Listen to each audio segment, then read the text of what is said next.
क्या आने वाले दिनों में आपकी गाड़ी का टैंक भरवाना और रसोई का सिलेंडर लेना और महंगा होने वाला है? क्या पेट्रोल, डीजल और गैस की बढ़ती कीमतें फिर से आपके घर का बजट बिगाड़ सकती हैं? क्योंकि अब सरकार की तरफ से ऐसे संकेत मिलने लगे हैं जिसने आम आदमी की चिंता बढ़ा दी है।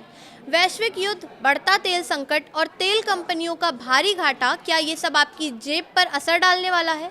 आखिर ऐसा क्यों हो रहा है? सरकार ऐसा क्यों कह रही है? और इसका असर आपकी ज़िंदगी पर कितना पड़ेगा, जानेंगे इस वीडियो में। नमस्कार, मैं प्रिया श्रीवास्तव और आप देख रहे हैं न्यूज़ 18।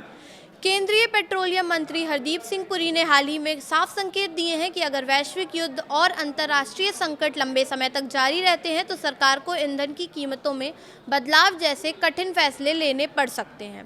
केंद्रीय पेट्रोलियम मंत्री हरदीप सिंह पुरी ने 12 मई को कहा कि सरकार ने एलपीजी का उत्पादन बढ़ाकर करीब 55,000 से 56,000 टन कर दिया है, जो पहले लगभग 35,000 टन था। उन्होंने साफ किया कि देश में कहीं भी ईंधन की कोई कमी नहीं है और सभी जगह पर्याप्त आपूर्ति उपलब्ध है।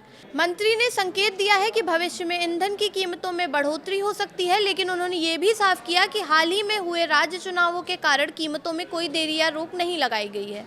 सरकार का कहना है कि भारत के पास करीब 60 दिनों का कच्चे तेल और एलएनजी का रिजर्व मौजूद है, जबकि लगभग 45 दिनों का एलपीजी स्टॉक भी सुरक्षित रखा गया है।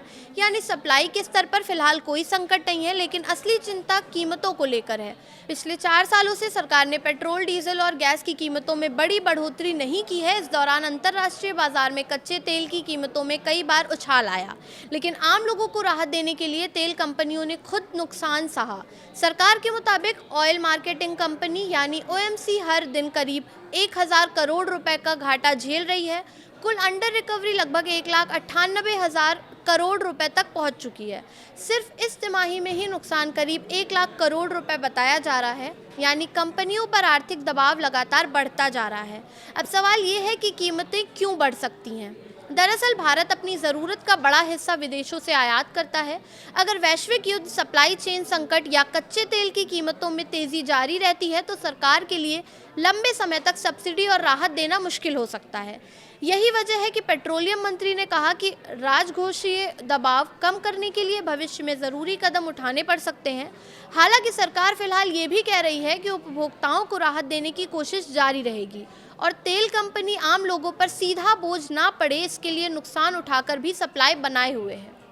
प्रधानमंत्री नरेंद्र मोदी की हालिया अपील के बाद अब सरकार के भीतर भी संसाधनों के संरक्षण और ऊर्जा सुरक्षा को लेकर चर्चा तेज हो गई है।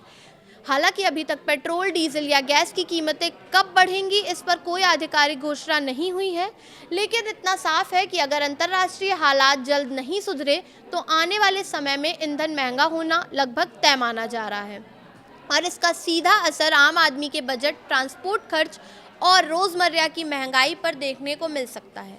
फिलहाल इस वीडियो में इतना ही। ऐसे ही और वीडियोस के लिए देखते रहिए न्यूज़ 18।